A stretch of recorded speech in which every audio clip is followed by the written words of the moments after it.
Hello friends, मैं देवेंद्र कुमार आप सभी को आपके अपने यूट्यूब चैनल सब गणित सीखेगा में हार्दिक स्वागत करता हूं।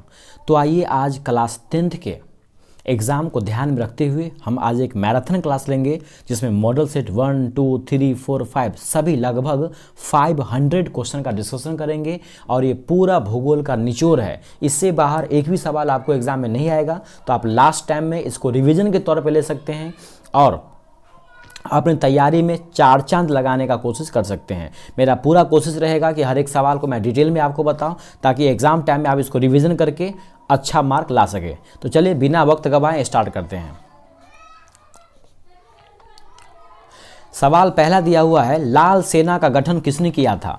तो आप सभी को बताया गया था कि लाल सेना का जो गठन है वो किसने किया है? ट्राटस्की ने किया है। लाल सेना का गठन किसने किया है? ट्राटस्की ने किया है। ऑप्शन नंबर बी जो देख रहे हैं ना, कार्ल मार्क्स, इन्होंने दास कैपिटल और कम्युनिस्ट मैनिफेस्टो नाम का पुस्तक लिखा है जिसमें दास कैपिटल को, जिसका प्रकाशन 1867 में हुआ था, उसको हम लोग समाजवादियों का बाइबिल कहा जाता है। आगे चलते हैं। अगला सवाल नंबर 2 है, जर्मन राइन राज का निर्माण किसने किया था? तो आपको पता होगा कि जर्मन राइन राज का निर्माण जो है वो नेपोलियन बोनापार्ट ने किया था। जर्मन राइन राज का निर्माण किसने किया था? नेपोलियन बोनापार्ट ने किया था। ऑप्शन नंबर डी देखते होंगे आप, बिस्मार्क। रक्त एवं लौह का नीति इन्होंने अपनाया था, बिस्मार्क ने। रक्त एवं लौह का नीति कौन अपनाया था? बिस्मार्क ने अपनाया था। चलिए सवाल नंबर 3 को देखते हैं। सवाल नंबर 3 दिया हुआ है, वियना कांग्रेस के द्वारा फ्रांस में किस शासक वंश की पुनर्स्थापना किया गया था? तो आपको पता होगा कि वियना कांग्रेस के द्वारा जो है फ्रांस में बुर्बो वंश की स्थापना की गई थी। वियना कांग्रेस जो कि 1815 में हुआ था और इसी कांग्रेस में जो है यानी कि वियना सम्मेलन में या वियना कांग्रेस में मेटरनिख युग की शुरुआत हुई थी और नेपोलियन युग का समाप्त हुआ था। अगला है, फ्रैंकफर्ट का संधि कब हुआ था? आपको मैंने बताया था कि फ्रैंक में जो रॉ है उसी को सीधा कर दीजिए, यानी फ्रैंकफर्ट का जो संधि है वो 1871 में हुआ था। फ्रैंकफर्ट का संधि कब हुआ था? 1871 में, जबकि 1870 में जो है सेडना का युद्ध हुआ था और 1866 ईस्वी में सेडोवा का युद्ध हुआ था। तो सेडोवा का युद्ध 1866 में, सेडान का युद्ध या सेडना का या सूडान का युद्ध 1870 में, जबकि फ्रैंकफर्ट की संधि और जर्मनी और इटली का जो एकीकरण है ये तीनों काम 1871 में हुआ था। चलिए आगे चलते हैं। अगला सवाल है, अंकोर वाट का मंदिर कहाँ है? कितना बार आपको बताया गया है कि अंकोर वाट का मंदिर जो है वो सूर्यवर्मन द्वितीय ने बनाया है, 12वीं शताब्दी में बनाया गया था, विष्णु देवता को समर्पित है और ये अंकोर वाट का जो मंदिर है वो कहाँ पे है? कंबोडिया में है। अंकोर वाट का मंदिर कहां पे है? कंबोडिया के अंदर है। और आपको पता होगा कंबोडिया क्या है? तो लाओस, कंबोडिया और वियतनाम जो है ना, 3 देश जो हिंद चीन में आते थे। हिंद चीन जिसका क्षेत्रफल 2.8 लाख किलोमीटर स्क्वायर था, उसी के अंदर लाओस, कंबोडिया और वियतनाम आते हैं और उसी में कंबोडिया भी है जहां पर अंकोर वाट का मंदिर है और इसको विष्णु जी को समर्पित है और सूर्यवर्मन द्वितीय ने बनाया था और 12वीं शताब्दी में बनाया था। अगला सवाल है, the history of the loss of Vietnam के लेखक कौन है? The history of the loss of Vietnam के लेखक कौन है? आपको बताया गया था कि फान बोई चाओ है। कौन है? फान बोई चाओ। The history of the loss of Vietnam के लेखक कौन है? फान बोई चाओ है। चलो आगे चलते हैं। अगला सवाल है कि भारत में Tata hydro electric power station की स्थापना कब किया गया था? इससे पहले आप याद रख लो, क्या टिस्को का स्थापना कौन किया था? TISCO।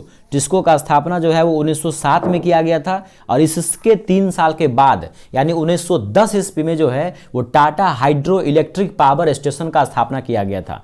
तो आप फिलहाल ये रखो याद कि टिस्को का स्थापना कब हुआ था? 1907 में हुआ था। किसने किया था? जमशेदजी टाटा ने किया था। कहाँ किया था? तो जमशेदपुर राजस्थान में किया था, स्वर्ण रेखा नदी पर किया था। लेकिन आपके इस सवाल का आंसर हो जाएगा, यहाँ पे पूछ रहा है टाटा हाइड्रो, यहाँ पे क्या पूछ रहा है? Tata hydro electric power station. तो इसका स्थापना हो जाएगा 1910 में। कहाँ हो जाएगा? 1910 में हो जाएगा। आप जानते हैं ऑप्शन नंबर बी दिया है 1951, जिसमें क्या हुआ था? 1951 में हुआ था CSO का स्थापना। किसका हुआ था? CSO का जो स्थापना है वो 1951 में ही हुआ था। आइए आगे चलते हैं। अंतर्राष्ट्रीय श्रमिक संघ की स्थापना कब हुई थी? अंतर्राष्ट्रीय जो श्रमिक संघ है उसका स्थापना कब हुआ था? 1919 में हुआ था। कब हुआ था? अंतर्राष्ट्रीय जो श्रमिक संघ है इसका स्थापना हुआ था कब? 1919 ईस्वी में। कब हुआ था? 1919 में हुआ था। अंतर्राष्ट्रीय जो श्रमिक संघ है इसका स्थापना हुआ था 1919 ईस्वी में। देखिए ऑप्शन नंबर ए है 1948। इसमें क्या हुआ था, न्यूनतम मजदूरी अधिनियम आया था 1948 में। 1926 में क्या हुआ था, तो 1926 में पहली बात तो जो ली कमीशन है उसका स्थापना किया गया था, उसी के तर्ज पर यूपीएससी का स्थापना, और 1926 में ही जो है वो महिलाओं को जो है भारत में वोट डालने का अधिकार मिला था। और 1917 में क्या हुआ था, तो चंपारण सत्याग्रह हुआ था 1917 में। और 1917 में जो पहली बार कांग्रेस का अधिवेशन हुआ था जिसमें महिला ने भाग लिया था। तो फिलहाल आप बस इतना याद रख लो कि अंतरराष्ट्रीय श्रमिक संघ की जो स्थापना है वो 1919 में हुआ। अगला सवाल है भूमंडलीकरण की शुरुआत कब हुआ, तो आपको बताया गया होगा कि भूमंडलीकरण का मतलब है पूरा दुनिया का भूमि जब एक हो जाता है तो उसको बोलते हैं भूमंडलीकरण, और इसकी शुरुआत 1990 के दशक में हुआ था।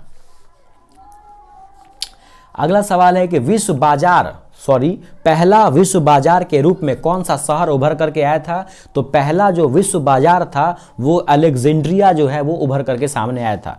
पहला विश्व बाजार अलेक्जेंड्रिया जो उभर करके सामने आया था। सवाल नंबर 11 है प्राकृतिक संसाधनों के संरक्षण के लिए 1968 ईस्वी में कौन सा कन्वेंशन हुआ था, तो 1968 ईस्वी में आपको पता होगा कि अफ्रीकी कन्वेंशन हुआ था। 1968 में क्या हुआ था, 1968 में दोस्तों अफ्रीकी कन्वेंशन हुआ था, जबकि 1971 ईस्वी में वेटलैंड कन्वेंशन हुआ था। 2 फरवरी 1971 ईस्वी को ईरान के रामसर नामक स्थान पर तो वेटलैंड कन्वेंशन हुआ था। देखिए ये वेटलैंड हुआ था 1971 ईस्वी में, लेकिन जो आपका आंसर होगा वो होगा आपका सही अफ्रीकी कन्वेंशन। क्या हो जाएगा, अफ्रीकी कन्वेंशन 1968 में हुआ था। इसीलिए हम लोग विश्व आर्द्र भूमि दिवस 2 फरवरी को ही मनाते हैं। सोपानी कृषि किस राज्य में प्रचलित है, तो सोपानी कृषि जो है आमतौर पे जो है ऊंचाई वाले यानी कि उत्तराखंड में फेमस है। सोपानी कृषि कहाँ फेमस है, उत्तराखंड में, तो सोपानी कृषि जो है वो उत्तराखंड में प्रचलित है। आगे है भारत में प्रयुक्त कुल जल का सबसे अधिक समानुपात किस क्षेत्र में देखने को मिलता है, कहता है भारत में प्रयुक्त कुल जल का सबसे अधिक समानुपात जो है वो किस क्षेत्र में है। आप जानते हैं कि भारत में सबसे ज़्यादा जो जल है वो सिंचाई के लिए प्रयोग किया जाता है, क्योंकि यहाँ के किसान अभी भी आमतौर पे क्या है मानसून पे निर्भर होते हैं, तो जो कुल जल है उसका सबसे ज़्यादा जो अनुपात है वो सिंचाई में जाते हैं। चलिए आगे चलते हैं, 13 के बाद 14 होगा। अगला है कौन सा, लिखा है कौन भारत का सबसे बड़ा लौह उत्पादक राज्य है। भारत का सबसे बड़ा जो लौह उत्पादक राज्य कौन सा है, तो आप सभी को पता होगा कि जो कर्नाटक है वहाँ पर सबसे बेसी लोहा होता है, तो जहाँ सबसे ज़्यादा लोहा होगा वहीं पे क्या होगा, सबसे बड़ा लौह इस्पात होगा। और आपको यही पता होगा कि कहलगांव जो है कहाँ पे है, देखिए कहलगांव तो भागलपुर में है, कहवा सबसे बेसी कहाँ होता है, कर्नाटक में होता है। और आपको पता होगा गोवा क्या है, सर्वाधिक प्रति व्यक्ति आय किसका है, गोवा का है। सर्वाधिक प्रति व्यक्ति आय कहाँ का है, गोवा का है। झारखंड 15 नवंबर 2000 को अलग हुआ था, तो इसका सही आंसर हो जाएगा कर्नाटक। भारत का सबसे बड़ा जो लौह उत्पादक राज्य कौन है, कर्नाटक है। अगला सवाल नंबर 15, अभ्रक का सबसे बड़ा उत्पादक राज्य कौन है। अभ्रक का सबसे बड़ा उत्पादक राज्य जो है झारखंड है। आपको पढ़ाया गया था क्लास में कि बिहार झारखंड कुल मिला के पूरे भारत का लगभग 80% जो है, कितना परसेंट, लगभग 80% जो है अभ्रक का उत्पादन कर लेते हैं। तो अभ्रक का सबसे बड़ा उत्पादक कौन हो जाएगा, झारखंड हो जाएगा। इन्नौर पत्तन किस राज्य में है, आपको कितना बार बताया गया था कि भारत में टोटल 13 बड़े बंदरगाह है, जिसमें इन्नौर है, तूतीकोरिन है और क्या है, विशाखापट्टनम है। सॉरी, इन्नौर है, तूतीकोरिन है और क्या है, चेन्नई है। इन्नौर, तूतीकोरिन और चेन्नई जो है ये तीनों के तीनों बंदरगाह कहाँ पे है, तमिलनाडु में है।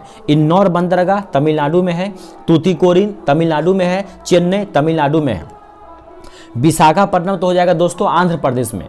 इस बंदरगाह से आपको 4 सवाल जरूर याद रखने हैं। पहला, सबसे बड़ा बंदरगाह जो है मुंबई बंदरगाह है। सबसे बड़ा बंदरगाह मुंबई बंदरगाह है, कहाँ पे है, महाराष्ट्र में है। मुंबई बंदरगाह के भार को कम करने के लिए उसी से 20 किलोमीटर लगभग नीचे जो है वो बनाया गया है नाहावा सेवा बंदरगाह, जिसको हम लोग जवाहरलाल नेहरू बंदरगाह भी कहते हैं। ये भी कहाँ है, महाराष्ट्र में है। उसके बाद ये हो गया सबसे बड़ा बंदरगाह मुंबई। सबसे गहरा बंदरगाह हो जाएगा आपको कौन, विशाखापट्टनम, जो कि आंध्र प्रदेश में है। सबसे कृत्रिम बंदरगाह हो जाएगा आपको चेन्नई। सबसे कृत्रिम बंदरगाह चेन्नई भी है, और सबसे प्राचीन बंदरगाह भी कौन है, चेन्नई है। जबकि ज्वारीय बंदरगाह जो है टाइडल पोर्ट वो कौन है, कांडला है, गुजरात वाला। तो उम्मीद करते हैं ये बात आपको समझ में आ रहा होगा। सच में आपको अच्छा लग रहा है तो आप हमारे चैनल को लाइक, शेयर और सब्सक्राइब करना न भूलें। चलिए आगे चलते हैं, सवाल नंबर 17 देखते हैं। सवाल नंबर 17 है, निम्नलिखित में से कौन भारत की पेय फसल है? आप जानते हैं पेय माना होता है पीने वाला। आप देखिए कौन सा इसमें पीने वाला फसल है। तंबाकू पीते हैं क्या? कॉफी पीते हैं, सिंपल सी बात है। इसमें क्या हो जाएगा, अब हम थोड़ा सा बदल लेते हैं कलर ताकि कुछ अलग मजा आएगा। तो निम्नलिखित में से भारत की कौन सी पेय फसल है? तो इसका आंसर होगा कॉफी। कॉफी क्या हो जाएगा, भारत की पेय फसल है। कॉफी क्या हो जाएगा, कॉफी जो है भारत की क्या है, पीने वाली फसल है, यानी ये पेय पदार्थ है। और कॉफी में क्या होता है, कैफीन होता है। चाय में क्या होता है, थीन होता है। और तंबाकू में निकोटीन होता है। तंबाकू में निकोटीन होता है, चाय में थीन होता है और कॉफी में कैफीन होता है। अगला है, इनमें से कौन औद्योगिक अवस्थिति का कारक नहीं है? इनमें से कौन औद्योगिक अवस्थिति का कारक नहीं है? देखिए यहाँ दोस्तों दे दिया है आपको, आंसर दिया है जनसंख्या, लेकिन दोस्तों यहाँ हो जाएगा आपको क्या, पूंजी इसका सही आंसर होना चाहिए हमारे हिसाब से। लेकिन यहाँ पे दिया है 18 का बी, कहता है इनमें से कौन औद्योगिक अवस्थिति का कारक नहीं है? तो इसका सही आंसर हमारे हिसाब से होना चाहिए पूंजी। पूंजी जो है वो औद्योगिक अवस्थिति का कारण नहीं है। कहीं पर आप उद्योग स्थापित करने की सोच रहे हैं तो पूंजी तो दूर की बात है, वहाँ बाजार होना चाहिए, वहाँ जनसंख्या होनी चाहिए, वहाँ पूंजी क्या कहते हैं, वहाँ ऊर्जा होनी चाहिए, बिजली होनी चाहिए। पूंजी तो हम बाद में व्यवस्था कर लेंगे, लोन ले लेंगे, लेकिन जनसंख्या कहाँ से ले लेंगे आप? तो कुल मिला के यहाँ पे पूंजी जो है हमारे हिसाब से सही आंसर होना चाहिए। तो आप हमारे हिसाब से पूंजी मार्क करेंगे अगर ऐसा सवाल आ जाए तो। आगे, भोपाल त्रासदी में किस गैस का रिसाव हुआ था? आप सभी को पता होगा कि 1984 में भोपाल गैस कांड हुआ था। आप सभी को पता होगा कि 1984 में क्या हुआ था, भोपाल गैस कांड हुआ था 3 दिसंबर को। कब हुआ था? 3 दिसंबर 1984 को भोपाल गैस कांड हुआ था, जिसमें क्या हुआ था, मिसाइल आइसोसाइनाइट यानी MIC का जो है रिसाव हो गया था और काफ़ी लोग, हजारों लोग मारे गए थे। यहाँ पे सवाल है कि भोपाल गैस त्रासदी में किस गैस का रिसाव हुआ था?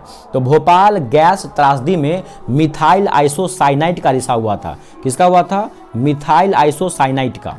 आप याद रखेंगे MIC, मिथाइल आइसोसाइनाइट। आगे, भारतीय अंतर्देशीय जलमार्ग प्राधिकरण का गठन किस वर्ष किया गया था? भारतीय अंतर्देशीय जलमार्ग प्राधिकरण का गठन किस वर्ष किया गया था? हो जाएगा आपको 1986।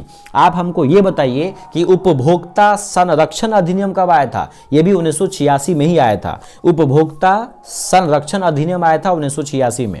चलिए आगे चलते हैं। समवर्ती सूची में किसको रखा गया है? समवर्ती सूची में किसको रखा गया है, या समवर्ती सूची में रखा जाता है किसको? तो समवर्ती सूची में किसको रखा जाता है? देखिए इसका सही आंसर हो जाएगा आपको केंद्र एवं राज्य दोनों। समवर्ती सूची में रखा जाता है केंद्र और राज्य दोनों। इसका मतलब क्या हुआ दोस्तों? आपको पता है कि संविधान के 7वीं अनुसूची में 3 प्रकार के सूचियों का उल्लेख किया गया है, संघ सूची, राज्य सूची और समवर्ती सूची। समवर्ती सूची का मतलब है कि उस सूची में जो भी विषय होंगे उस पर केंद्र और राज्य दोनों कानून बना सकते हैं। ये अलग बात है कि अगर कानून का विषय एक ही हो जाए तो केंद्र का कानून मान्यता प्राप्त होगा, राज्य का कानून समाप्त हो जाएगा। तो समवर्ती सूची में केंद्र और राज्य दोनों आते हैं। हालांकि केंद्र सूची में अभी लगभग 100 विषय हैं। केंद्र सूची में कितना है? लगभग 100 विषय है। राज्य सूची में कितना है? 66 था, 5 कम हो गया, 61 हो गया। और समवर्ती सूची में कितना है दोस्तों? 47 हो जाएगा 52। आगे, भारत में कितने प्रतिशत लोगों की भाषा हिंदी है? भारत में कितने प्रतिशत लोगों की भाषा हिंदी है? तो इसको आप याद कर लेंगे, जो 40% है। कितना है? 40%। भारत में 40% लोगों की भाषा क्या है? हिंदी है। आगे, दलित पैंथर्स जो है, सवाल नंबर 23 है, दलित पैंथर्स के कार्यक्रम निम्नलिखित में से कौन संबंधित नहीं है? दलित पैंथर्स के कार्यक्रम से कौन संबंधित नहीं है? तो दलित पैंथर्स का काम था दलित सेना का गठन करना, भूमिहीन गरीब किसानों की उन्नति करना, औद्योगिक मजदूरों का शोषण से मुक्ति कराना, ये सारे काम थे।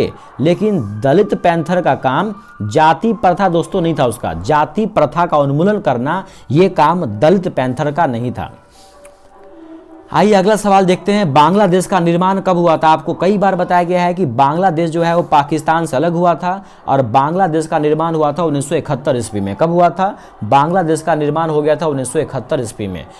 अगला नंबर सवाल है 25 कि राजनीतिक दल, देखिए दोस्तों यहाँ पर जो सवाल है 24 उसका हो जाएगा आपको बांग्लादेश का निर्माण हुआ था 1971 में। 1972 में क्या आया था? तो 1972 से पहले आप हमको बताइए कि 1973 में क्या आया था? तो जो था ना प्रोजेक्ट टाइगर, क्या था? जो प्रोजेक्ट टाइगर था, क्या था दोस्तों? Project tiger. जो प्रोजेक्ट टाइगर था ये आया था 1973 ईस्वी में। और वाइल्ड लाइफ प्रोटेक्शन एक्ट जो है, यानी क्या बोलते हैं उसको? वाइल्ड लाइफ प्रोटेक्शन एक्ट का मतलब हुआ कि जीव जंतु का जो संरक्षण अधिनियम है वो आया था 1972 में। तो आप याद रखेंगे कि वाइल्ड लाइफ प्रोटेक्शन एक्ट आया था 1972 ईस्वी में, और 1973 में आया था project tiger. Tiger man of India बोलते हैं किसको? कैलाश सांघला को। सबसे ज़्यादा जो टाइगर है वो मध्य प्रदेश में है, इसीलिए मध्य प्रदेश को हम लोग टाइगर स्टेट भी कहते हैं। आगे देखते हैं सवाल नंबर 25। राजनीतिक दल देश में सीजरशाही से हमारी रक्षा के सर्वोत्तम साधन है, यह किसने कहा था? किसने कहा था कि राजनीतिक दल देश में सीजरशाही से हमारी रक्षा के सर्वोत्तम साधन है? यह किसने कहा था? तो ये कहना था दोस्तों किसका? लास्की का। लास्की का कहना था कि जो राजनीतिक दल होते हैं वो हमारे देश में सीजरशाही से हमारी रक्षा करने का सर्वोत्तम साधन है। अगर राजनीतिक दल नहीं होंगे तो ये जो हमारे अभी राजतंत्र चल रहे हैं या जो सरकार की मनमानी है वो सारे बहुत ज़्यादा मनमानी करेंगे। तो लास्की का कहना था कि जो राजनीतिक दल है वो देश में सीजरशाही से हमारी रक्षा के सर्वोत्तम साधन है। आगे, भारतीय लोकतंत्र में सत्ता के विरुद्ध जन आक्रोश किस दशक से शुरू हुआ था? भारतीय लोकतंत्र में जो सत्ता के विरुद्ध जन आक्रोश है ये आप सभी को पता होगा कि इंदिरा गांधी की सरकार ने क्या किया था? इंदिरा गांधी की सरकार ने जबरदस्ती क्या किया था? जबरदस्ती जो है वो तीसरा जो है 1975 में जो है वो क्या लगा दिया था? राष्ट्रीय आपात लगा दिया था।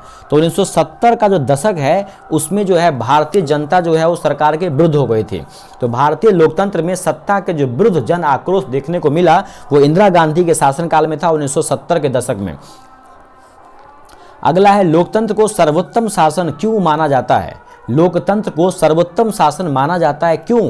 क्योंकि ये जनमत पर आधारित होता है। इसमें लोगों की राय ली जाती है, लोगों से विचार लिए जाते हैं। ये अलग बात है कि लोग प्रत्यक्ष रूप से नहीं, अप्रत्यक्ष ही सही, लेकिन जनता के से सुझाव मांगे जाते हैं। तो उम्मीद करते हैं ये बात आपको समझ में आ रहा होगा और काफ़ी अच्छा भी आपको लग रहा होगा। चलो आगे चलते हैं। सवाल नंबर 28, नेपाल में माओवादी नेता कौन है? सवाल नंबर 28 कहता है कि नेपाल में माओवादी नेता कौन है? तो आपको पता होगा कि नेपाल में जो माओवादी नेता है वो है आपको पुष्पदहल प्रचंड। कौन है? पुष्पदहल प्रचंड हो जाएगा। कौन हो जाएगा? पुष्पदहल प्रचंड। तो नेपाल में माओवादी नेता जो है वो हो जाएगा आपको पुष्पदहल प्रचंड। अगला है 15वीं लोकसभा चुनाव में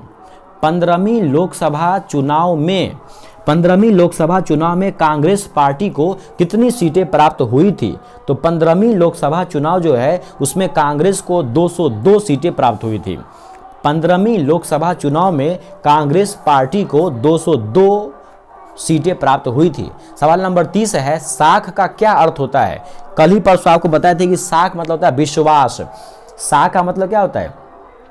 साख का मतलब होता है दोस्तों विश्वास, लेकिन यहाँ पे देखो विश्वास करना नहीं, प्रतिज्ञा पत्र होगा इसका सही आंसर। देख लीजिए क्या हो सकता है? ऋण लौटाने की क्षमता, इनमें से कोई नहीं। देखिए दोस्तों साख का मतलब तो होता है विश्वास, लेकिन यहाँ पे विश्वास करना तो नहीं होगा, प्रतिज्ञा पत्र होगा इसका आंसर। इसका आंसर हो जाएगा प्रतिज्ञा पत्र, क्योंकि प्रतिज्ञा पत्र ये तो थोड़ा अजीब लग रहा है। साख का क्या अर्थ है? यहाँ दे दिया प्रतिज्ञा पत्र। दोस्तों साख मतलब होता है विश्वास या भरोसा, तो यहाँ पे प्रतिज्ञा ले रहे हैं हम नहीं। दोस्तों इसका सही आंसर हमारे हिसाब से ए होना चाहिए, जबकि यहाँ पे दिया हुआ है प्रतिज्ञा पत्र। लेकिन आपको पढ़ाया गया था कि साख मतलब होता है भरोसा या विश्वास। अगर आपका साख अच्छा होगा यानी आपका क्रेडिट अच्छा होगा तो बैंक आपको आसानी से लोन वगैरह दे सकती है, तो आप वहाँ पे विश्वास करना को सही मान सकते हैं। भारत में अभी काम करने वाली क्षेत्रीय ग्रामीण बैंकों की संख्या कितनी है?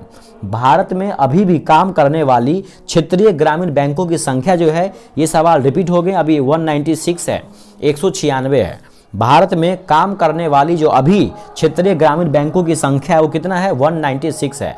राष्ट्रीय विकास परिषद, सवाल नंबर 32, राष्ट्रीय विकास परिषद का गठन कब हुआ था, कितना बार आपको कहा गया है कि 6 अगस्त 1952 को हुआ था। 6 अगस्त 1952 ईस्वी को राष्ट्रीय विकास परिषद का गठन किया गया था। अगला सवाल नंबर 33 है कि भारत में राष्ट्रीय आय की गणना की सर्वमान्य प्रमाणित संस्था कौन है। कुल मिला के दोस्तों कि भारत में राष्ट्रीय आय का गणना कौन करता है, कितना बार आपको कहा गया है कि भारत में जो राष्ट्रीय आय है उसका गणना करता है केंद्रीय सांख्यिकी संगठन। कौन करता है, CSO करता है, जिसका गठन 1951 में किया गया था और इसका नाम है केंद्रीय सांख्यिकी संगठन हिंदी में।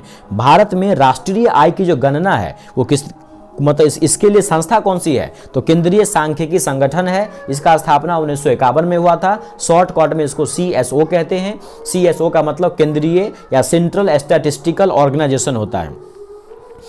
आइए आगे चलते हैं। वैश्वीकरण के कितने अंग होते हैं, वैश्वीकरण के कितने अंग होते हैं, तो कितना बार आपको कहा गया है कि वैश्वीकरण के कुल 5 अंग है। NCERT में तो वैश्वीकरण के टोटल 5 अंग ही माने गए हैं, तो आप इसको 5 ही याद रखोगे। वैश्वीकरण के टोटल 5 अंग होते हैं। अगला सवाल है, भारत को कुल कितने डाक क्षेत्रों में बांटा गया है, तो भारत को कुल कितने डाक क्षेत्रों में बांटा गया है, तो आप ध्यान रखेंगे कि भारत को टोटल 8 डाक क्षेत्रों में बांटा गया है। अगला सवाल है 36, उपभोक्ता द्वारा शिकायत करने के लिए आवेदन शुल्क कितना लगाना चाहिए। तो देखिए आपको पता होगा कि उपभोक्ता द्वारा शिकायत करने के लिए 1 रुपया भी आवेदन शुल्क नहीं लिया जाता है। आगे है अगला सवाल दोस्तों 37 में, विश्व व्यापार संगठन की स्थापना कब हुई थी। कितना बार आपको बता के थक गए हैं कि विश्व व्यापार जो संगठन है यानी WTO वर्ल्ड ट्रेड ऑर्गेनाइजेशन, तो विश्व व्यापार जो संगठन है इसका स्थापना हुआ था 1995 में। कब हुआ था, तो विश्व व्यापार संगठन जो है इसका स्थापना हुआ था 1995 में। कब हुआ था, तो विश्व व्यापार संगठन का स्थापना हुआ था 1995 में, जिसको बोलते हैं शॉर्टकट में कौन, WTO। क्या बोलते हैं, वर्ल्ड ट्रेड ऑर्गेनाइजेशन। इसका मुख्यालय कहाँ है, जेनेवा में। कहाँ पे इसका मुख्यालय दोस्तों, इसका मुख्यालय है जेनेवा में। तो विश्व व्यापार संगठन का स्थापना जो है 1995 में हुआ था। भूमंडलीकरण की शुरुआत 1990 में हुई थी और 1991 में आया था LPG, लिबरलाइजेशन, प्राइवेटाइजेशन और ग्लोबलाइजेशन।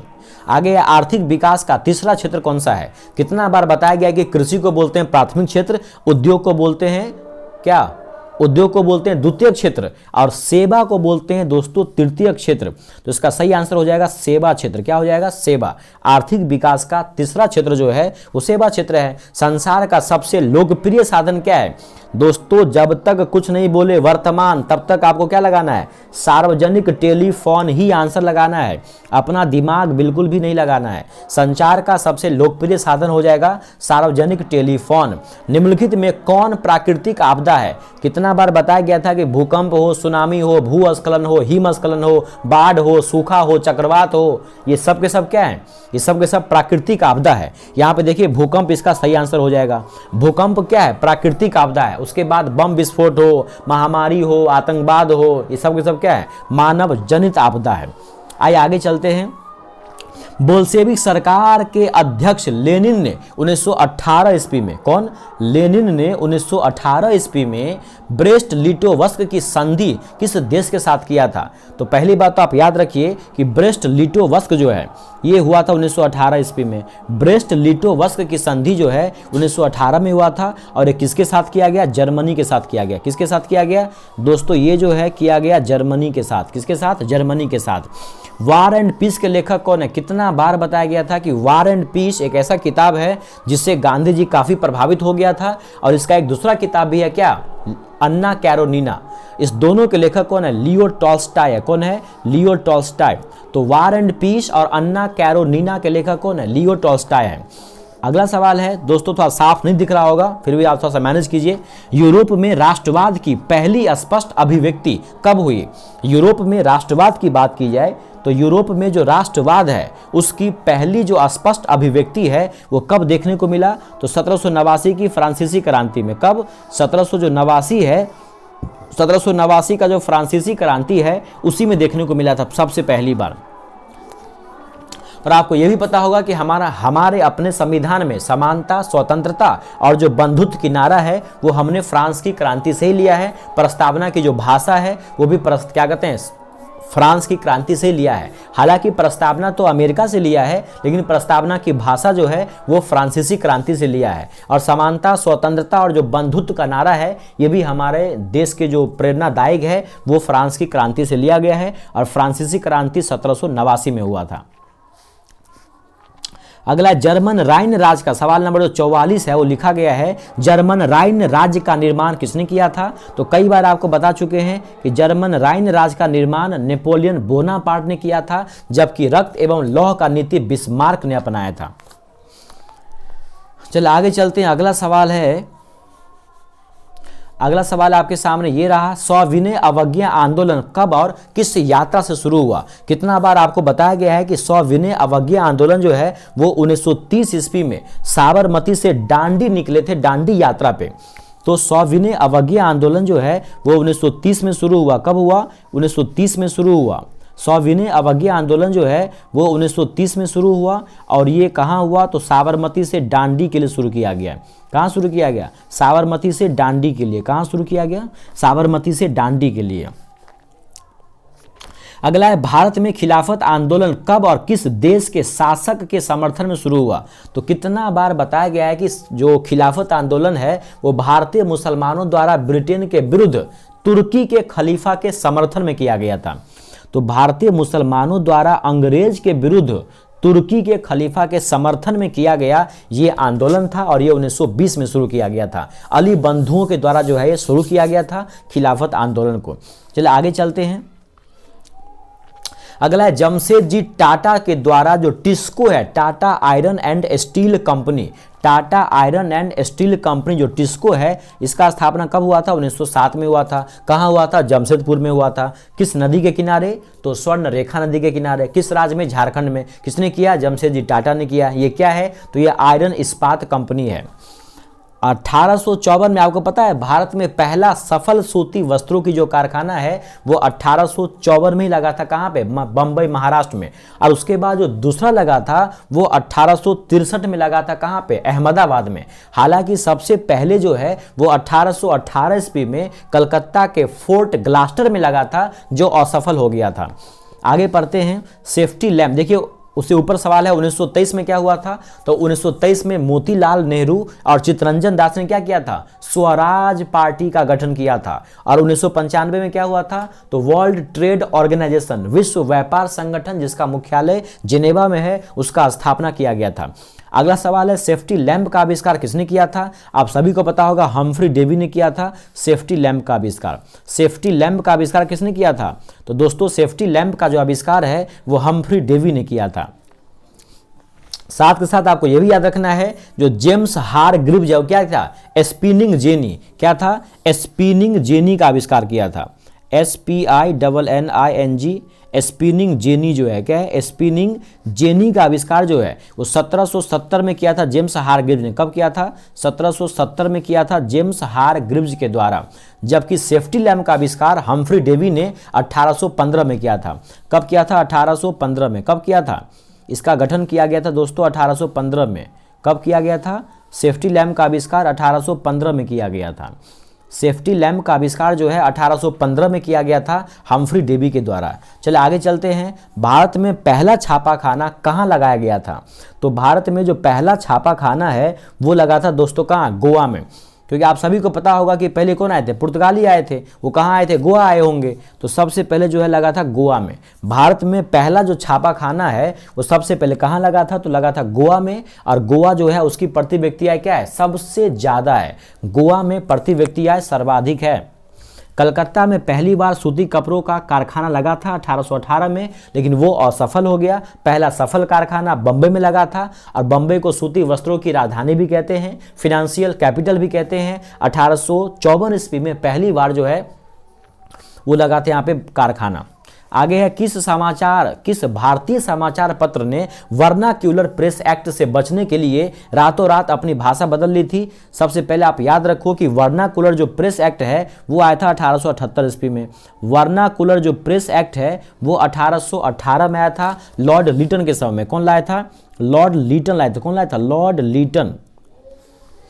आइए क्यों लाया था? तो 1878 ईस्वी में जो अमृत बाजार पत्रिका है इसको प्रतिबंधित करने के लिए लाया गया था। और इन्होंने जो है, हालांकि ये लाया तो था मेन रूप से सोम प्रकाश के लिए, लेकिन अमृत बाजार पत्रिका ने रातों रात अपना भाषा बदल लिया और ये फाइनली इंग्लिश में छपने लगे। तो सीधा पूछेगा कि वर्नाक्यूलर प्रेस एक्ट कब आया, तो बोलेंगे 1878 में आया। कब आया? 1878 में आया। वर्नाकुलर जो प्रेस एक्ट है वो 1878 में आया और ये क्या किया? अमृत बाजार पत्रिका ने इसके लिए अपना भाषा बदल लिया। अगला सवाल है, बिहार में कितने प्रतिशत भौगोलिक क्षेत्रों में वनों का फैलाव है? बिहार के बारे में पढ़ा के तो हम थक चुके हैं। बिहार में 7% पर वनों का विस्तार है। 80% लोग जो है वो जीवन यापन के लिए खेती करते हैं। बिहार के पूरे 60% जमीन पर खेती बाड़ी होती है। 89% लोग गांव में रहते हैं। 10.5% लोग शहरों में रहते हैं। सर्वाधिक लिंगानुपात जो है, सर्वाधिक जो जनसंख्या घनत्व है 1106 व्यक्ति प्रति वर्ग किलोमीटर, वो बिहार में है। सबसे कम साक्षरता लगभग 61% कहाँ है? बिहार में ही है। बिहार में पहली बार जो रेल है वो 1860 में चला था। ईस्ट इंडिया रेलवे के नाम से जाना जाता है। 1283 उसका क्या है? किलोमीटर है। तो यहां पे आपका आंसर हो जाएगा 7%। अगला सवाल है, 1951 से लेकर 1980 तक लगभग कितना वर्ग किलोमीटर वन क्षेत्र जो है वो क्या हुआ? वन क्षेत्र कृषि भूमि में परिवर्तित हुआ है। तो 26,200 इसका सही आंसर हो जाएगा। क्या हो जाएगा? 26,200 इसका जो है सही आंसर है। यानी कह रहा है कि 1951 से लेकर 1980 तक, 1951 से लेकर 1980 तक जो है वो लगभग कितने किलोमीटर वन क्षेत्र कृषि भूमि में बदल गया? तो ये हो जाएगा आपको कब? ये हो जाएगा आपको 26,200। आगे वन प्राणी संरक्षण अधिनियम किस वर्ष आया? वही वाइल्ड लाइफ प्रोटेक्शन एक्ट जो है, वाइल्ड लाइफ जो प्रोटेक्शन एक्ट है जिसको बोलते हैं वन प्राणी संरक्षण अधिनियम, ये आया था 1972 ईस्वी में। कब आया था दोस्तों? ये आया था 1972 ईस्वी में। चल आगे चलते हैं। काली मृदा का दूसरा नाम क्या है? कितना बार आपको बताया गया है कि काली मृदा जो है उसमें जो है क्या होती है? कपास की अच्छी खेती होती है। ये महाराष्ट्र और गुजरात में काफ़ी मात्रा में पाए जाते हैं और काली मिट्टी को हम लोग रेगुर मिट्टी भी कहते हैं। तो काली मिट्टी का अन्य नाम क्या है? रेगुर मृदा भी है। काली मिट्टी को हम लोग क्या बोलते हैं? रेगुर मिट्टी भी बोलते हैं। अगला है 55 नंबर सवाल, घन किलोमीटर में दी गई निम्नलिखित संख्याओं में से कौन सी संख्या भारत में कुल वार्षिक वर्षा को दर्शाती है? कुल वार्षिक वर्षा को कौन दर्शाती है? तो 4000 हो जाएगा। 4000 घन किलोमीटर इसका सही आंसर हो जाएगा। 4000 घन किलोमीटर। घन किलोमीटर में दी गई निम्नलिखित संख्याओं में से कौन सी संख्या है जो भारत में कुल वार्षिक वर्षा को दर्शाती है? तो 4000 किलोमीटर। अगला है, बिहार झारखंड में देश का कितना प्रतिशत अभ्रक का उत्पादन किया जाता है? तो इससे पहले ही आपको बता दिए थे 80%। बिहार और झारखंड में एक तरफा राज है अभ्रक के उत्पादन में, और अभ्रक उत्पादन में भारत क्या है? आत्मनिर्भर है। बिहार झारखंड में ही पूरे भारत का लगभग 80% अभ्रक का उत्पादन हो जाता है। भारत में कोयले का सर्वाधिक उत्पादन कौन सा राज्य करता है? तो कोयले का सबसे ज़्यादा उत्पादन जो है वो झारखंड का झरिया करता है और धनबाद करता है। तो सबसे ज़्यादा कोयला होता है झारखंड के धनबाद में या झारखंड के झरिया में। और झारखंड जो है बिहार से अलग हुआ था 15 नवंबर 2000 ईस्वी को। 2000 में 3 राज्य अलग हुए थे, 1 नवंबर को, 9 नवंबर को और 15 नवंबर को। 1 नवंबर 2000 छत्तीसगढ़, 9 नवंबर 2000 उत्तराखंड और 15 नवंबर 2000 झारखंड। आइए आगे चलते हैं। ज्वारीय एवं तरंगीय ऊर्जा उत्पादन हेतु भारत के अधिक अनुकूल परिस्थितियां कहाँ पाई जाती है? आपको बताया गया था कि जो भारत का ज्वारीय बंदरगाह है वो है कांडला गुजरात, और गुजरात के आसपास में कौन है? खंभात की खाड़ी है। तो ये खंभात की खाड़ी में क्या है? इसी खंभात की खाड़ी में जो है वो सर्वाधिक ज्वारीय एवं तरंगीय ऊर्जा उत्पादन करने में ज़्यादा मतलब अनुकूल परिस्थितियां हैं। आपको याद होगा तो आपको पता होगा कि भारत के नक्शे में ऐसे आपने भारत का नक्शा बनाया होगा, तो ये जो देख रहे हैं ये जो हिस्सा आपको दिख रहा है, ये हिस्सा है खंभात की खाड़ी। तो यहीं पर क्या है? ज़्यादातर जो है इसी हिस्से में जो है ज़्यादातर ज्वारीय और तरंगीय जो ऊर्जा है वो उत्पादन करने का ज़्यादा सोर्स है, इसी को बोलते हैं खंभात की खाड़ी। चलिए आगे चलते हैं। अगला, इनमें से कौन उपभोक्ता उद्योग है? उपभोक्ता उद्योग का मतलब हुआ सीधा सीधा उपभोक्ता उसको जल्दी से उपयोग करेगा, तो उपभोक्ता उद्योग है चीनी उद्योग। बिना चाय का तो आजकल काम चलता ही नहीं है, तो चीनी उद्योग हो जाएगा आपको क्या, उपभोक्ता उद्योग हो जाएगा, चीनी उद्योग।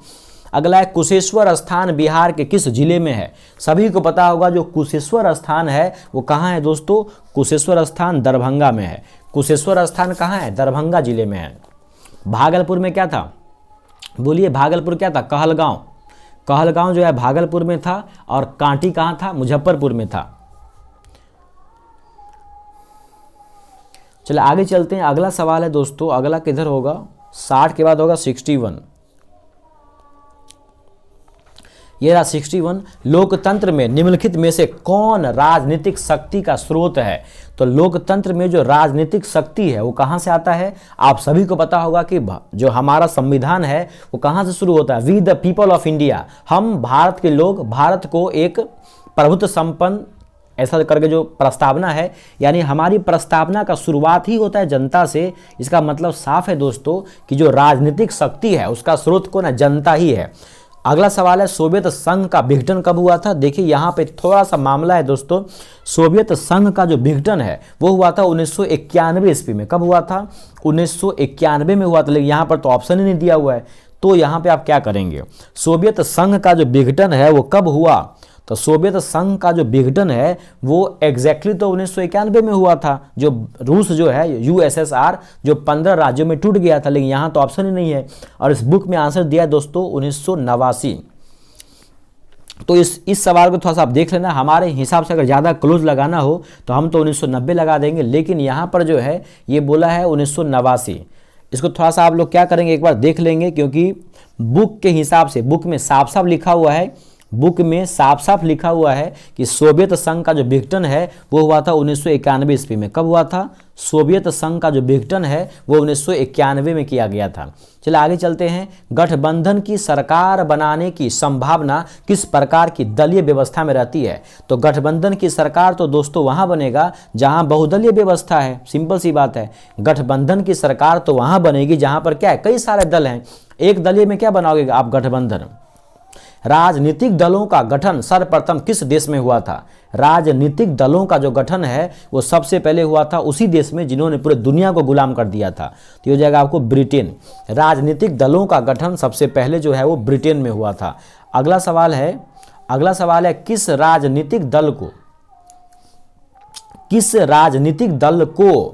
किस राजनीतिक दल के निर्माण के लिए निम्नलिखित में से कौन एक बात आवश्यक नहीं है? किसी भी राजनीतिक दल के निर्माण के लिए कौन सी बात ज़्यादा आवश्यक नहीं है? तो शिक्षित सदस्यता। आप जानते हैं कि अनपढ़ मूर्ख जो है 10 बार क्राइम किया हो कोई भी आजकल नेता वगैरह बन सकता है। तो कुल मिला के बात यह है दोस्तों कि राजनीतिक दल का निर्माण करने के लिए जो शिक्षित सदस्यता होने की कोई ज़रूरत नहीं है। बाकी राष्ट्रीय हित आपका होना चाहिए, एक मजबूत संगठन होना चाहिए, और आधारभूत सिद्धांतों पर उसके सदस्यों में एकता होनी चाहिए, लेकिन शिक्षित सदस्यता होने की कोई ज़रूरी नहीं है। यही हमारा दुर्भाग्य भी है। बिहार में संपूर्ण बिहार में संपूर्ण क्रांति का जो नेतृत्व है वो किसके द्वारा किया गया था? तो आप सभी को पता होगा कि जयप्रकाश नारायण इसका जो है सही आंसर हो जाएगा। तो बिहार में संपूर्ण क्रांति का जो नेतृत्व है वो किया था जयप्रकाश नारायण ने। मोरारजी देसाई सबसे बूढ़े व्यक्ति, इंदिरा गांधी इमरजेंसी लगाने वाली। आगे लिखा हुआ है लोकतंत्र संबंधी निम्नलिखित कथनों पर कौन सा कथन गलत है? लोकतंत्र संबंधी निम्नलिखित कथनों पर कौन सा कथन गलत है? तो पहला कथन कह रहा है कि सामाजिक संघर्षों को संभालने का तरीका है, बिल्कुल सही बात है। यह नागरिक समानता को बढ़ावा देता है, नागरिक समानता को बढ़ावा देता है, ये भी तो ठीक ठाक लग रहा है। क्या कर रहा है? लोकतंत्र संबंधी निम्नलिखित कथनों में कौन सा कथन एक गलत है? तो सवाल नंबर पहला दिया ऑप्शन नंबर कि सामाजिक संघर्षों को संभालने का एक तरीका है लोकतंत्र, बिल्कुल सही। यह नागरिक समानता को बढ़ावा देता है, नागरिक के समानता को बढ़ावा देता है। आगे उपर्युक्त दोनों और इनमें से कोई नहीं। दोस्तों 67 का ये तो आंसर दिया है ऑप्शन नंबर बी, यह नागरिक समानता को बढ़ावा देता है। लेकिन आप बताइए ये गलत कैसे है, क्योंकि आपको पढ़ा गया होगा कि फ्रांसीसी क्रांति से समानता, स्वतंत्रता और बंधुत्व का नारा दिया गया है। तो समानता, स्वतंत्रता और जो बंधुत्व है उसका नारा तो दिया गया है यहाँ पे। तो ये तो मतलब नागरिक समानता को बढ़ाता है, नागरिक में समानता आए। दोस्तों हमारे हिसाब से इसका सही आंसर इनमें से डी होना चाहिए। आप इसको थोड़ा क्या करेंगे, एक बार चेक कर लेंगे।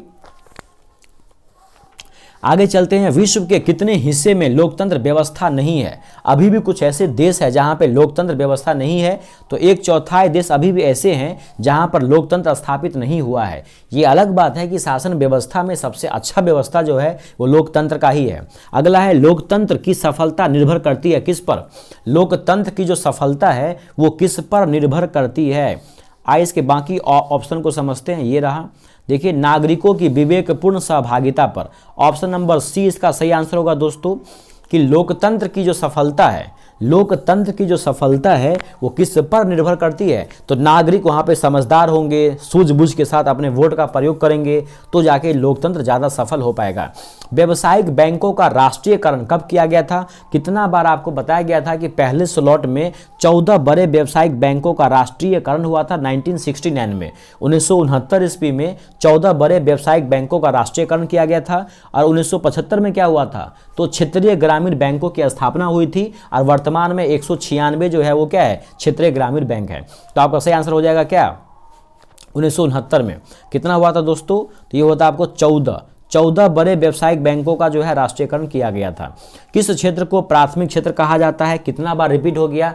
कृषि क्षेत्र हो, मधुमक्खी पालन हो, वन पालन हो, पशु पक्षी पालन हो, मछली पालन हो, वानिकी हो, जितने भी खेती बाड़ी से संबंधित हो, चाहे मछली पालना हो, जानवर पालना हो, मधुमक्खी पालना हो, भेड़ पालना हो, कुछ भी हो, इंसान, जानवर और पेड़ पौधे और मिट्टी जमीन से जुड़ा हुआ कोई भी चीज़ होगा उसको बोलेंगे हम लोग प्राथमिक क्षेत्र। तो इसमें कौन आ जाएगा? कृषि आ जाएगा। कृषि को जो है हम लोग प्राथमिक क्षेत्र कहते हैं। मानव विकास सूचकांक के कितने अंग होते हैं? मानव विकास सूचकांक जो है, मानव विकास सूचकांक के कुल मिला के जो है 3 अंग होते हैं।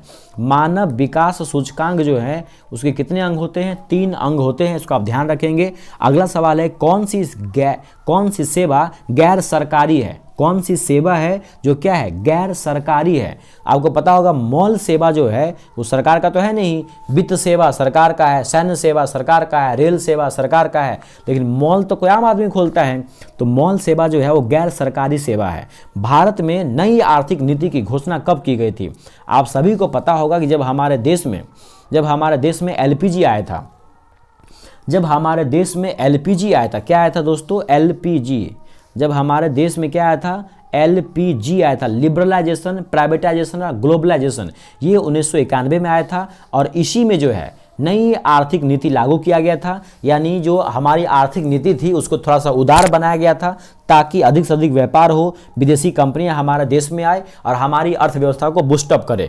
तो भारत में जो नई आर्थिक नीति है इसकी घोषणा हुआ था 1991 के अंदर हुआ था।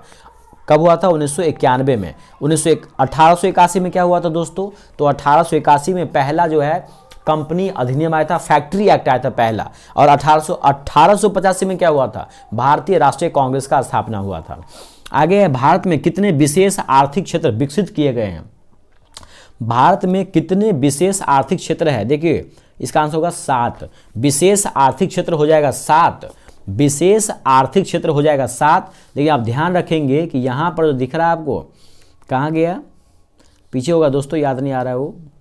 तो नई आर्थिक नीति की घोषणा जो है वो कब हुआ? 1991 में। और भारत में कितने विशेष आर्थिक क्षेत्र विकसित किए गए हैं? उसका आंसर हो जाएगा 7। आगे है, निम्नलिखित में कौन सी संस्था वैश्वीकरण के स्तर में सहायक हुई है? तो वैश्वीकरण के स्तर को बनाए रखने के लिए विश्व बैंक है, अंतर्राष्ट्रीय मुद्रा कोष है, विश्व व्यापार संगठन है। इसका दोस्तों सही आंसर होगा इनमें से सभी। आप सभी को पता होगा कि 1944 में, आप सभी को पता होगा कि 1944 में क्या हुआ था? 1944 में क्या हुआ था? तो 1944 में जो है हुआ था ब्रेटन वुड्स सम्मेलन। आप सभी को पता होगा कि 1944 में क्या हुआ था? 1944 में हुआ था ब्रेटन वुड्स सम्मेलन। क्या हुआ था?